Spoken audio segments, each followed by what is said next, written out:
So, after watching The Quiet Place, I got my fair share of notes here and about the sound because that's what we talked about.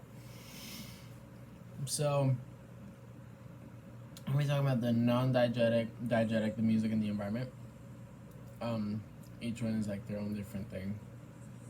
And so, in minute 6:58 there was non-diegetic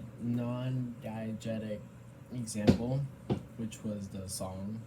That song was like meant to calm down the viewer and whatnot, just to like, ease their nerves, and then out of nowhere, pull up with a monster. Because why not? That sounds fun. Then in minute 9:38 there was a diegetic one, which was for the viewer to understand that the toy was like a little too loud. And then the monster pops in, whee, grabs the kid, runs away. The toy being too loud just kind of helps the viewer understand that like that can't happen. And it's a big no-no in that world.